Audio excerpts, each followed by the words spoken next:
Assalamualaikum warahmatullahi wabarakatuh. Bismillahirrahmanirrahim. Alhamdulillahi rabbil alamin. Assalatu wassalamu ala sayyidil mursalin wa alihi wa sahbihi ajma'in. Subhanaka la ilma lana illa ma 'allamtana innaka antal alimul hakim. Wa tub 'alaina innaka antat tawwabur rahim. Rabbi syrah li sadri wa yassir li amri wahlul 'uqdatam min lisani yafqahu qawli. Amma ba'du, para sepuh bini sepuh, para alim, para hadirin wal hadirat rahimakumullah. Monggo sareng-sareng kita niat belajar, niat pados ilmu, nawaina at-ta'alluma wa ta'lim wan naf'a wal intifa' wal ifadah wal istifadah ibtigha'a mardhatillah. Kang nomor kalih monggo sareng-sareng niat i'tikaf fi hadzal masjid ingkang kala wau dereng terbesik dalam hatinipun untuk niat i'tikaf. Monggo samangke kula imutake kita bersama-sama niat i'tikaf fi hadzal masjid sunnah lillahi ta'ala. Para sepuh bini sepuh, para hadirin wal hadirat rahimakumullah. Biasanipun kula ngaos napa tafsir nggih. Untuk pertemuan iki kula pengin bahas nggih, terkait akidah, ngaten nggih, terkait napa akidah.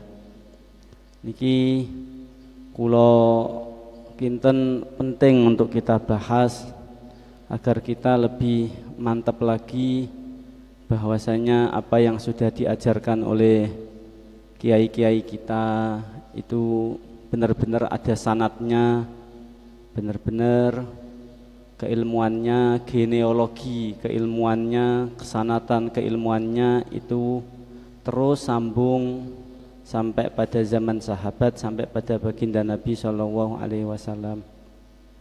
Para sepuh bini sepuh, para hadirin wal hadirat rahimakumullah. Kang nomor kali kula rasa niki sangat penting untuk kita bahas. Misalipun kok ini menambahkan napa keributan ya, na'udzubillah.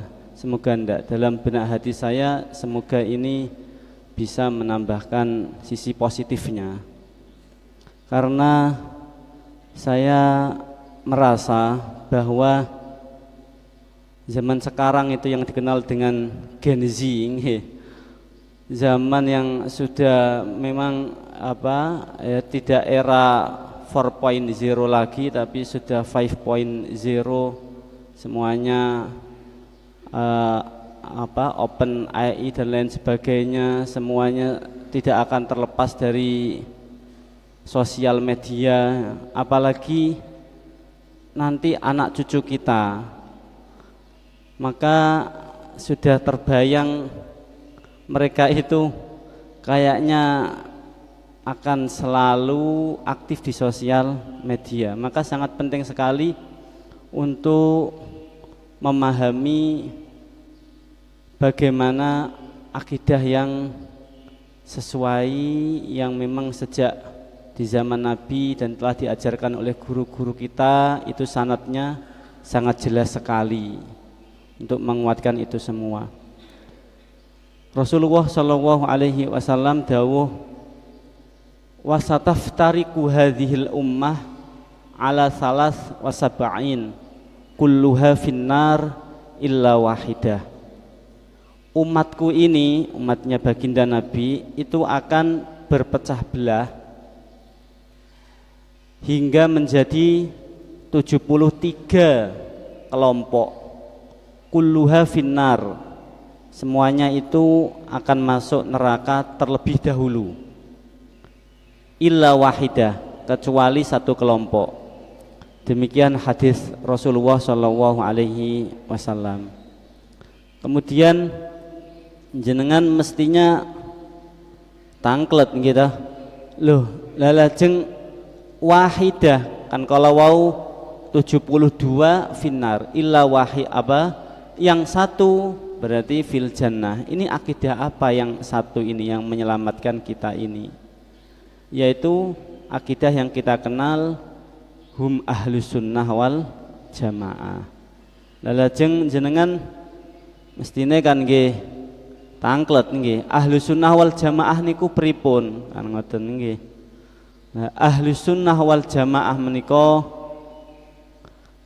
ahlus sunnah dadosipun ingkang mengikuti sunnah-sunnah Kanjeng Nabi, ingkang mengikuti napa ingkang didhawuhake baginda Nabi dhateng Al-Qur'an, wal jamaah dhateng Al-Qur'an, dhateng hadis, begitu juga wal jamaah juga sahabat-sahabat Nabi sallallahu alaihi wasallam. Lah ini penting untuk kita bahas. Karena apa? Saya juga dapat pengalaman. Waktu saya dulu di Al-Azhar, ini sambil cerita nggih. Saya dulu di Al-Azhar itu selama 4 tahun. Dulu sebetulnya ketika saya daftar itu saya masuk kategori beasiswa. Tetapi ketika saya tanyakan, karena dulu itu kan gini, pas zaman saya 2006 saya berangkat dites di beberapa dites ditempatkan di beberapa kampus di Indonesia. Kalau di Jawa Timur ditempatkan di IAIN, kalau sekarang UIN Surabaya. Ada yang ditempatkan di UIN Wali Songo. Dan yang diambil itu sebanyak 2000. Oh maaf, yang diambil sebanyak 500, yang daftar sebanyak 2000 lebih.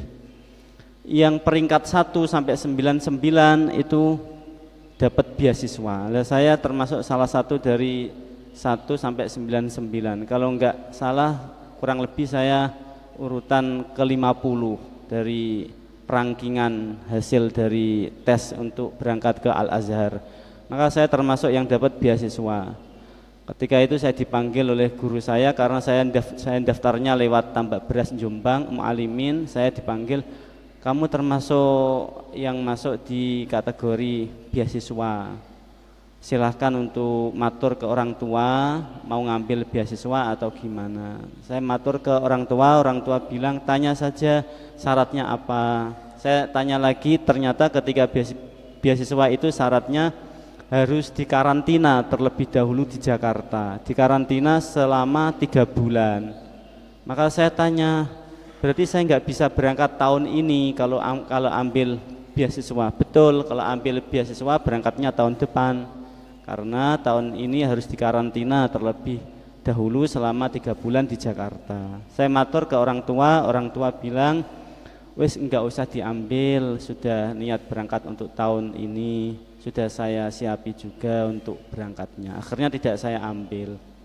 Tapi dalam hati saya tetap berusaha tidak ingin terlalu membebani orang tua.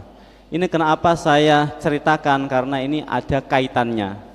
Maka ketika saya berangkat itu saya disangoni 5 juta, saya masih ingat, tapi saya tidak mau. Pun 3 juta mawon. Akhirnya saya disangoni 3 juta karena orang tua takut jauh di Mesir kok cuma sanggup 3 juta, saya dibawain ATM. Tapi sama sekali alhamdulillah saya tidak minta tambahan. Sampai pas akhir mau lulus, saya mau berangkat, saya sudah daftar haji kurang, maka saya minta kemudian ditambahi 1 juta. Saya masih ingat betul. Lah maksud saya di sini apa? Ini maksud saya gini, ketika saya di sana, kemudian uang 3 juta saya dalam 2 bulan itu sudah habis. Kemudian saya cari-cari beasiswa. Saya dapat beasiswa pertama dari dosen saya, dari salah satu dosen almarhum yang punya bisnis, kemudian bisnisnya diwakafkan untuk tulab wafidin atau santri yang non Arab, untuk dikasih beasiswa. Singkatnya saya dapat tapi hanya dikit sekali, hanya seratusan pon. Seratusan pon itu kalau dirupiahkan dulu satu ponnya itu hanya 2.000, maka ya 200.000, maka sangat tidak mencukupi. Oleh karena itu saya cari-cari asrama, karena di Mesir itu di Al-Azhar istilah asrama itu gratis. Kalau di Indonesia kan pondok rata-rata bayar gitu. Tapi kalau di Al-Azhar asrama itu kayak pondok dan rata-rata gratis. Maka kalau sudah masuk asrama ya gratis, ditanggung makannya dan lain sebagainya. Nah ini yang mau saya ceritakan. Ketika saya baca-baca ada pengumuman dibuka di salah satu asrama, tidak saya sebut nama. Saya kasih sedikit gambaran. Al-Azhar itu ala manhaj ahli sunnah wal jamaah. Al-Azhar itu mirip sekali ya sama guru-guru kita dari Nahdlatul Ulama, itu sanad keguruannya banyak dari Al-Azhar juga. Akan tetapi di sekeliling Al-Azhar yang menyediakan asrama itu dari varian yang bermacam-macam. Ada yang disokong dari yang berakidah Wahabi, ada yang bersokong dari Syiah, dari Ibadi, macam-macam. Semuanya banyak menyediakan asrama. Saya mahasiswa awal tidak begitu paham, maka saya kira semuanya sama ala manhaj yang ketika saya di Indonesia. Maka saya ketika tesnya itu sederhana sekali. Saya disuruh untuk membacakan ya. Hal hafidta Al-Qur'an, kamu hafal Al-Qur'an. Waktu itu saya baru hafal 4 juzan. Saya jawab saya hanya hafal kurang lebih 4 juz. Baik, bacakan 2 atau 3 ayat yang kau hafal. Saya bacakan hadis yang kau hafal. Tapi terserah. Pada intinya sangat sederhana sekali. Kemudian muqabalah atau interview. Interviewnya itu saya bertiga, saya masih ingat, saya dengan teman saya namanya Lukman dari Cirebon, kemudian teman saya yang namanya Panggah ya. Kemudian Lukman itu satu alma mater sama saya di Jombang, alumni tambak beras, satu sekolahan, madrasah mu'alimin, mu'alimat. Kemudian ketika di interview saya ditanya, ma ra'yuka 'anil maulid an-nabawi? Apa pendapatmu tentang maulid an-nabawi? Maulidan itu bagaimana pendapatmu? Saya jawab, maulid nabawi itu ya sunnah, itu ya mustahab, sangat dianjurkan selagi tidak ada kemaksiatan di dalamnya. Kemaksiatan maksud saya misalkan campur baur antara laki-laki dan perempuan yang tanpa ada batasnya dan lain sebagainya, atau maulid nabawinya dengan diadakan dangdutan misalkan, itu malah penghinaan. Selama maulid nabawi itu di dalamnya hal-hal yang positif, maka di situ mustahab, sangat dianjurkan. Kemudian saya ditanya, hal ta'arif burdah, kamu tahu burdah lil Imam Al-Busiri? Saya bilang gitu, burdah yang karangannya Imam Busiri. Dia jawab iya. Kemudian saya bilang iya, saya tahu. Ma ra'yuka, bagaimana pendapatmu tentang burdah? Saya jawab, burdah fiha madhun nabi, di dalamnya ada pujian-pujian kepada baginda Nabi, di dalamnya ada hal-hal yang sangat positif dan lain sebagainya. Kemudian dia mengangguk-angguk gini, saya kira saya akan diterima di tempat itu. Ketepatan saya memang tidak punya uang sama sekali, jadi saya alhamdulillah habis ini saya sudah dapat gratisan ya. Kemudian saya ditanya, ma ra'yuka 'anil Imam Busiri an mu'allifihi, bagaimana pendapatmu tentang pengarangnya? Saya puji-puji, Imam Busiri wali min auliyaillah huwa faqaru usina, beliau itu di atas kami, beliau guru kami, beliau wali min auliyaillah. Kemudian dia mengangguk-angguk. Terakhir dia tanya, anta min Indonesia? Na'am. Hal ta'arif Nahdhah, kamu kenal dengan Nahdlatul Ulama? Kemudian saya jawab, iya, saya bahkan mondok di Nahdlatul Ulama selama berapa? Selama 7 tahun. Dan di situ adalah pendiri daripada Nahdlatul Ulama, salah satunya Mbah Hashim As'ari, Mbah Wahab Hasbullah. Dia mengangguk-anggukkan. Saya di asrama itu tidak sendiri. Artinya saya pengen juga Lukman ini masuk di situ. Maka saya katakan Lukman ini juga fi nafsil ma'had, satu alma mater, satu pondok sama saya dulunya di Tambak Beras di Jombang, Mantikoh Jombang ini. Kemudian dia mengangguk-anggukkan. Kemudian ditanya teman saya yang satunya namanya Pangga, wa anta, dan kemudian jawab, saya dari madrasah hukumiyah, dari sekolah negeri, la a'lam syai'an, saya tidak tahu sesuatu pun dari ilmu agama.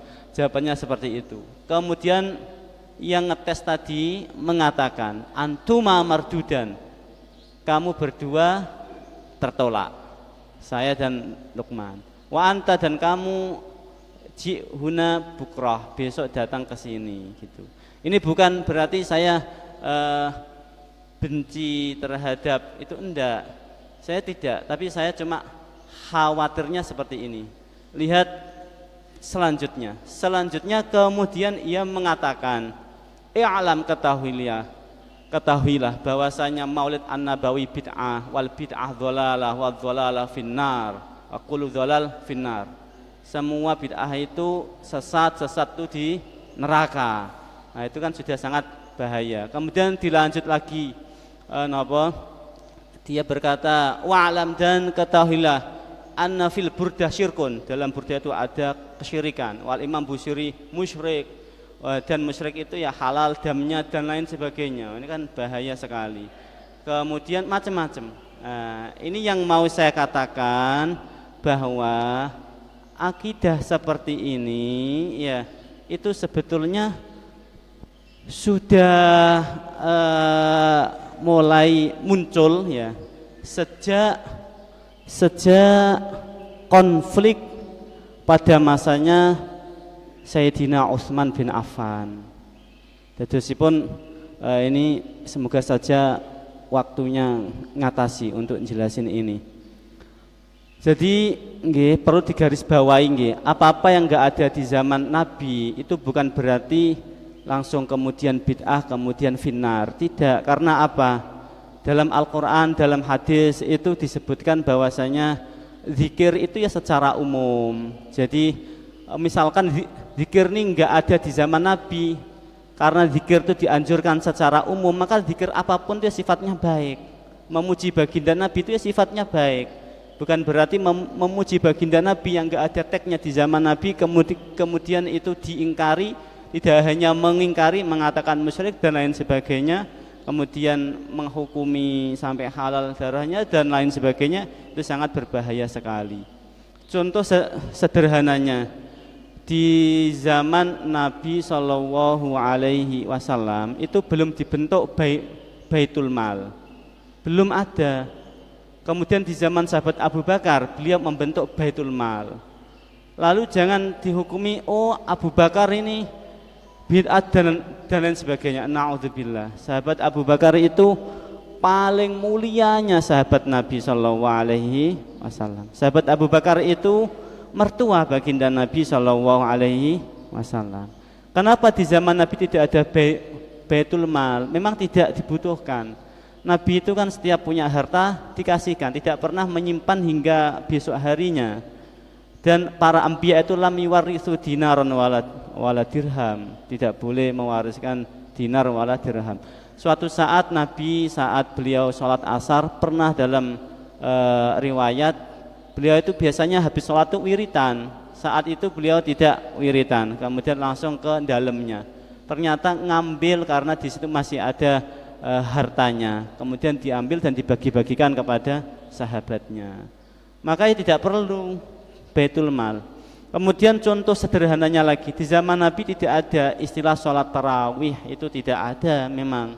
Tapi bukan berarti ketika di zaman sahabat Umar kemudian menginstruksikan untuk diadakan sholat malam Ramadan yang dengan istilah tarawih dengan cara berjamaah dengan jumlah 20 rakaat, itu dimulai sejak zamannya sahabat Umar bin Khattab. Itu bukan berarti lalu diklaim, oh Umar itu bid'ah, Umar, na'udzubillahi min dzalik, hasyalillah, na'udzubillah. Sahabat Umar itu salah satu mertua daripada baginda Nabi SAW. Sahabat Umar punya putri yang bernama Sayyidah Hafsah. Sayyidah Hafsah itu istri dari baginda Nabi. Sahabat Abu Bakar punya putri Sayyidah Aisyah, istri daripada baginda Nabi. Kemudian di zaman Nabi sholat tarawih itu istilahnya sholat qiyamul lail Ramadan ya. Qiyam lail Ramadan, dan baginda Nabi sholat bersama para sahabat di masjid, kadang tidak sampai 20 rakaat. Kemudian beliau melanjutkan di dalamnya. Lalu bukan berarti kalau ada sholat sunnah-sunnah lainnya kemudian itu dihukumi bid'ah dan dhalal. Ya enggak, sholat sunnah itu kalau mutlak ya berapapun rakaatnya. Kalau di malam Ramadan pun berapapun rakaatnya. Maka dari itu ketika sahabat Umar menginstruksikan untuk 20 rakaat karena beliau memandang ini masyarakat kalau enggak dengan cara berjamaah, khawatirnya zaman sekarang sudah beda dengan zamannya baginda Nabi. Orang-orang muslim sudah luas. Nanti banyak juga kalau tidak dibentuk secara berjamaah banyak yang enggak melakukannya. Maka di situ ada sisi positifnya. Ya tidak masalah seperti itu. Kemudian contoh sederhananya lagi, di zaman Sayyidina Utsman itu azan sholat Jumat 2 kali, di zaman Nabi hanya 1 kali. Jangan kemudian dikatakan sahabat Utsman ini bid'ah, na'udzubillahi min dzalik. Sahabat Utsman itu sahabat yang sangat mulia sekali. Beliau termasuk al-mubasysyiruna bil jannah. Para khalifah 4 ini pengganti baginda Nabi di dalam kekhilafahan. Ini semuanya al-mubasysyiruna bil jannah. Bahkan seluruh sahabat Nabi itu radhiyallahu anhum wa radhu'an. Azan Jumat 2 kali itu mulai ada sejak zamannya Sayyidina Utsman. Nah, saya singkat-singkat saja khawatir tidak nutut waktunya. Kemudian di zaman Sayyidina Utsman ini ya Islam sudah sangat luas. Karena luasnya Islam maka lumrah sekali untuk mengatur negara yang sudah sangat luas itu ya semakin sulit karena penduduknya semakin majmuk, semakin bermacam-macam sampai ke Iran dan lain sebagainya itu sudah masuk Islam. Kemudian di situ ada beberapa propaganda, beberapa provokator yang memprovokatori mengatasnamakan bahwasanya Utsman itu nepotisme atau apa ya, dengan tuduhan-tuduhan dengan data yang tidak ada kebenarannya, dengan mengatakan yang diangkat menjadi jabatan-jabatan penting itu dari keluarganya Utsman. Tuduhan-tuduhan seperti itu digerakkan masanya hingga akhirnya sahabat Utsman dikepung. Sahabat Utsman tetap tidak mau turun dari kekhilafahannya, tidak karena apa atau apa, hanya beliau karena patuh terhadap apa yang sudah disepakati oleh baiat daripada kaum muslimin, juga atas dasar perintah baginda Nabi. Maka beliau tetap, bukan karena beliau hubbud dunia, hasya, na'udzubillah, tidak itu. Kemudian hingga akhirnya beliau terbunuh. Beliau waktu itu dalam keadaan puasa, dalam keadaan mengajar Al-Quran, dibunuhlah beliau. Beberapa kerabat beliau juga ada yang terkena dan lain sebagainya. Hingga akhirnya muncul, setelah itu muncul beberapa aliran, banyak sekali aliran yang muncul. Salah satunya adalah saat setelah terbunuhnya beliau digantikan oleh Khalifah Ali bin Abi Thalib. Di saat Khalifah Ali bin Abi Thalib, maka di situ akan mengkisos atau menghukum para pembunuh daripada sahabat Utsman. Karena di dalam hukum Islam ya kalau membunuh ya dikisos, kecuali keluarganya memaafkan maka kena diat, seperti itu. Kemudian muncul akidah. Maka akidah yang muncul ini tidak seperti akidah yang dulu-dulu yang ada di zaman Nabi SAW. Karena baru, maka dia pun butuh nama. Maka ahli sunnah wal jamaah itu tidak butuh nama, maka dia menamakan dengan Jabariyah. Ini ada 72 akidah. Kalau kita bahas ya sampai nanti malam nggak ada habisnya gitu. Tapi ini ya secukupnya saja. Jabariyah yang diambil dari kata jabar ya. Jabar itu yang artinya terpaksa. Yang terpaksa itu dia punya paham bahwasanya manusia itu terpaksa, seakan-akan manusia itu tidak sadar. Maka apa yang dilakukan manusia itu tidak dimintai pertanggungjawaban. Akidah ini tujuannya adalah politik agar pembunuh sahabat Utsman tidak dihukum karena ia mengatakan bahwasanya terbunuhnya Utsman, penggulingannya Utsman itu atas qadha Allah wa qadaruhu wa masyiatuhu. Itu benar, tapi lanjutannya ini yang salah dan tidak ada dimintai pertanggungjawaban atas pelakunya. Nauzubillah. Ini tidak dibenarkan karena orang itu dikasih Allah akal, sadar dia. Yang enggak ada hukumannya itu ketika hilang akalnya. Itu pun dalam tinjauan fikih kita, hilang akalnya dilihat dulu, hilangnya karena keharaman atau karena hal yang halal. Kalau karena keharaman maka tetap dosa. Habis minum minuman kemudian dia gila, maka selama hidupnya ya dia tetap kena taklif, harus menjalankan perintah-perintah Allah. Jikalau dia tidak menjalankan maka ya kena taklif terus, nanti dimintai pertanggungjawaban karena penyebabnya hal yang haram. Kemudian ini Jabariyah ini mulai muncul. Kemudian salah satu dari putra Sayyidina Ali, para sepuh bini sepuh, para hadirin wal hadirat rahimakumullah. Sayyidina Ali itu khalifah keempat. Beliau itu menantu baginda Nabi. Begitu juga Sayyidina Utsman itu menantu baginda Nabi. Sayyidina Ali itu simah dengan putri baginda Nabi yang bernama Sayyidah Fatimah. Sewaktu beliau simah kali Sayyidah Fatimah, beliau tidak poligami, beliau monogami. Hanya satu, Sayyidah Fatimah. Sampai Sayyidah Fatimah kabundut, baru beliau niku simah. Simah dengan beberapa istri, diantaranya adalah menikah dengan Khawlah binti Hanafiyah. Khawlah binti Hanafiyah ini kemudian dikaruniai putra. Jadi Sayyidina Ali yang menikah dengan Sayyidah Fatimah diparingi putra kalih Allah yang menikah Sayyidina Hasan kalih Sayyidina Husain. Lah dawuhipun Kanjeng Nabi nggih, nasab niku dari jalur laki-laki kecuali putriku Sayyidah Fatimah. Itu dari jalur Sayyidah Fatimah karena ia bid'atun minni au kama qol. Maka yang dari Sayyidah Fatimah ini cucu daripada baginda Nabi, nasabnya sampai pada baginda Nabi sallallahu alaihi wasallam, seperti itu. Kemudian yang dari Sayyidah Fatimah itu dikaruniai Sayyidina Hasan dan Sayyidina Husain. Sayyidina Hasan dan Sayyidina Husain nggih, Sayyidina Hasan ini nggih itu keturunannya rata-rata bertempat tinggal di Mesir, di Syria, di Maroko, itu dari Sayyidina Hasan. Kemudian dari Sayyidina Husain rata-rata di Hadramaut yang kita kenal dengan habaib. Monggo jenengan setuju napa mboten nggih? Nggih monggo. Demikian daripada para keterangan di kitab-kitab.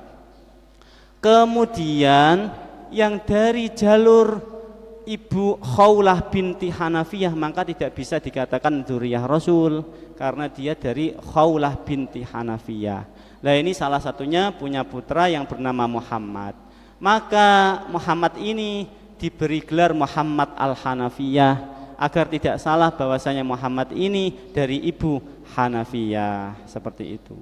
Kemudian dari Muhammad bin Hanafiyah ini mengkonter daripada akidah Jabariyah yang mengkambing hitamkan Allah, gitu, tidak mau dimintai pertanggungjawaban atas perbuatannya, zina, kemudian itu perbuatan atas qadar-qadarnya Allah, naudzubillah, tidak mau bertanggung jawab, mengkambing hitamkan Allah. Maka Muhammad bin Hanafiyah pada saat itu selalu membuka kajian-kajian yang pada intinya adalah la qadha wa la qadar af'alul ibad minal ibad, yang maksudnya adalah perbuatan manusia harus dimintai pertanggungjawaban, itu timbul dari manusia, seperti itu. Dari Muhammad bin Hanafiyah punya banyak murid. Di antara muridnya adalah Ma'bad al-Juhani, Ghailan ad-Dimashqi. Di antara murid dua ini sangat ekstrim. Jadi dia itu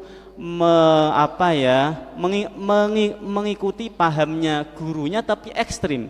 Ekstrim itu terlalu itu tidak baik.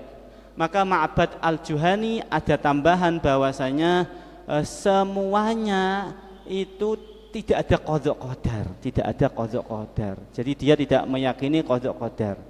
Dan ini akidahnya yang dikasih istilah dikasih nama oleh oleh mereka namanya Qadariyah. Qadariyah itu bukan qadar, Qadariyah itu dari qadar. Qadar itu yang artinya kekuatan, bukan maksudnya qadar takdir, enggak. Qadar itu kekuatan. Yang maksudnya apa? Kekuatan itu hanya ada pada manusia. Allah tidak mampu apa-apa. Maka orang itu pinter karena manusia, orang dapat rezeki karena manusia. Ini tidak meyakini qada qadar. Nauzubillahi min dzalik. Ini termasuk pretelan daripada 72 akidah. Kemudian 72 akidah ini tadi dawuhnya dalam hadis finnar. Apakah di neraka itu selama-lamanya? Ya tidak, karena mereka itu asyhadu alla ilaha illallah wa asyhadu anna muhammadar rasulullah, dan mereka itu meyakini Kanjeng Nabi, dan mereka itu sholat. Tapi akidahnya yang melenceng itu dimintai pertanggungjawaban besok. Maka ketika sudah ya secara zahir tekstual dia ya mampir dulu, tapi itu semua haknya Allah Subhanahu wa taala. Kemudian akidah ini sangat penting karena akidah ini gaya hidup kita. Saya jelaskan dikit nih. Di zaman Sayyidina Ali ketika memimpin itu terjadi konflik lagi. Konfliknya sahabat itu atas dasar ijtihad. Maka dari itu ijtihad itu dapat pahala. Maka ketika Sayyidina Ali ijtihadnya kok benar, dapat 2 pahala. Pahala yang pertama atas dasar ijtihadnya, dan beliau itu sudah berkompeten, punya ilmunya, maka dapat 1 pahala. Ketika benar dapat 2 pahala. Ketika itu konflik ya, yang satunya misalkan kok salah, maka tetap dapat pahala karena sama-sama mustahidnya.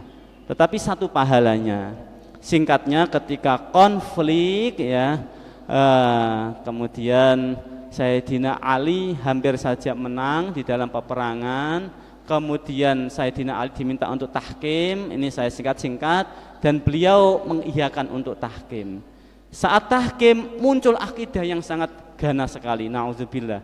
Apa itu akidahnya? Akidah yang karena kecewa atas tahkimnya Sayyidina Ali, kemudian memberi pemahaman bahwasanya Sayyidina Ali itu telah berbuat dosa, dan orang yang berbuat dosa itu keluar dari Islam, na'udzubillah. Itu faham Khawarij.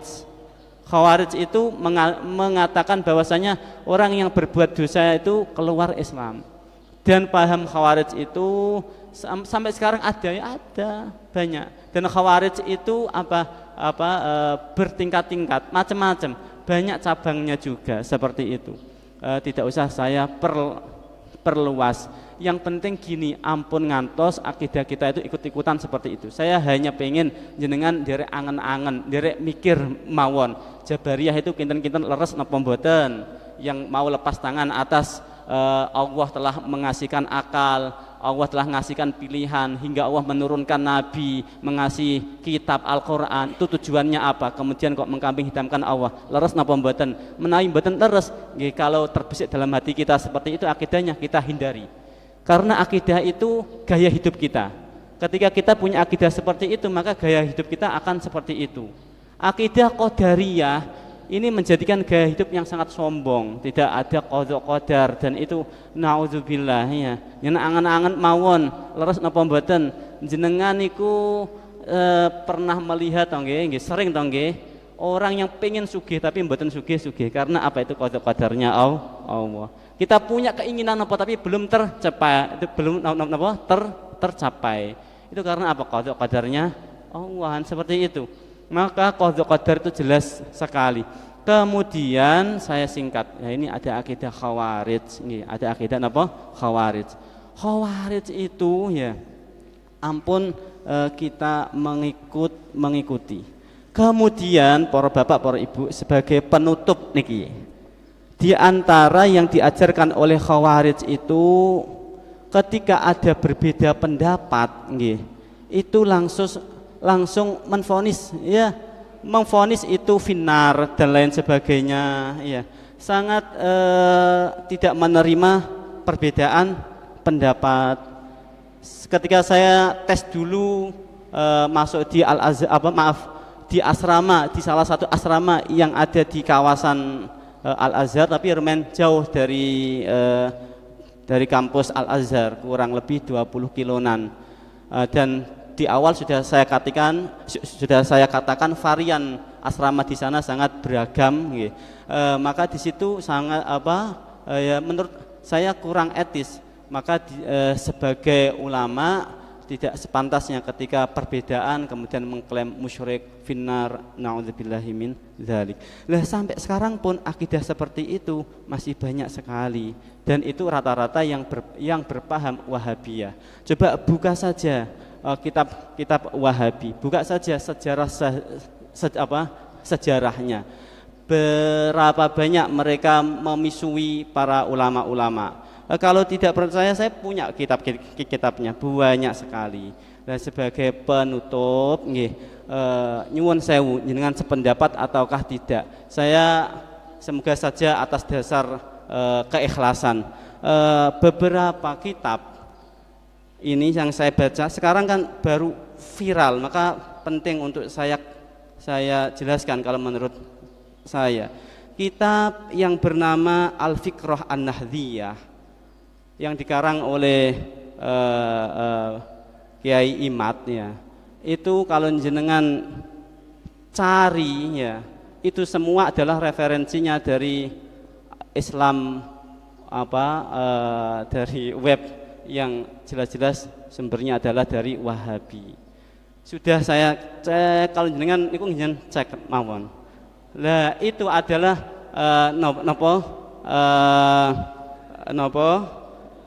Kopas. Jangan kalau mboten pertados nggih monggo. Tapi saya bukan mengatakan kemudian dia Wahabi, tidak, sama sekali. Saya tidak mau ikut ke konflik. Saya hanya mengatakan bahwasanya di situ itu kesamaan. Kemudian terkait terkait tidak pengakuan terhadap yang habaib ya. Itu juga sama persis, banyak sekali rujukan yang atas kitab yang bernama Al-Mawahib Al-Laduniyah ya. Itu coba kitabnya Murad Syukri, kitabnya Mukbil Al-Wadi'i, itu adalah orang-orang yang dari Urdun, dari Yaman tapi tidak Hadramaut, dari paham Wahabi. Lah itu dalam kitabnya tidak dikasih keterangan bahwasanya dua tokoh itu dari Wahabi, tidak dikasih keterangan, hanya dipotong bahwasanya itu ulama dari mazhab Hanabilah. Jangan kalau pengen tahu baca saja dari Murad Syukri bagaimana pendapatnya. Oh, di situ sangat memisui ulama-ulama kita terdahulu dan mengatakan bahwa Asy'ariyah, paham yang kita anut dari Abul Hasan Al-Asy'ari itu adalah zanadik. Zanadik itu napa nggih ya zindik itu yang pura-pura muslim tapi dan lain sebagainya. Sudah itu aja. Kemudian yang sebagai penutup yang terakhir ya, akidah 72 tidak mungkin saya jelaskan satu persatu, tetapi setiap zaman itu tetap ada beliau-beliau yang benar-benar menolong akidah yang sesuai dengan di zaman baginda Nabi. Maka di situ ya salah satunya adalah di zaman tabi'in Hasan Al-Basri, Fudail bin Iyad muridnya, Sufyan Ats-Tsauri, kemudian Muqatil, kemudian imam hadis, Imam Bukhari, Imam Nasai, kemudian banyak Imam Sibawa, Imam At-Tabarani, Abul Aswad Ad-Du'ali, Syihabuddin Ar-Romahurmuzi, kemudian muridnya sampai pada Abul Hasan Al-Asy'ari, punya murid Abdullah Al-Bahili, punya murid Abu Bakar Al-Bagilani, punya murid Al-Juwaini, punya murid Imam Ghazali, punya murid Abdul Karim As-Sahrastani. Ini hanya satu murid saja yang saya sebut, sebetulnya banyak. Kemudian Al-Iji, As-Sanusi, Ad-Dasuki, hingga saat itu banyak dari ulama Indonesia yang berguru di Makkah, diantaranya Syekh Ahmad Khatib Sambas, Syekh Yasin Bantani, kemudian Syekh Arsad Banjarmasin. Nah, itu salah satu dari gurunya Mbah Hasyim Asy'ari. Jelas sekali sanad keilmuan dari kita. Oh iya, ini juga penting. Terakhir pun dikit satu kata mawon, satu kalimat nggih. bahwa nggih kalau perbedaan hanya sekedar furu itu tidak masalah. Misalkan kayak Muhammadiyah, NU itu hanya furu, tidak sampai akidah. Kalau akidah itu ya kayak tadi sampai mengatakan bahwasanya ya yang enggak sesuai itu finnar dan itu harus dihabisi, harus apa, itu sama dengan akidah Khawarij. Kemudian yang apa tidak yakin dengan qada qadar dan lain sebagainya. Ini tidak mungkin saya jelaskan satu persatu ya.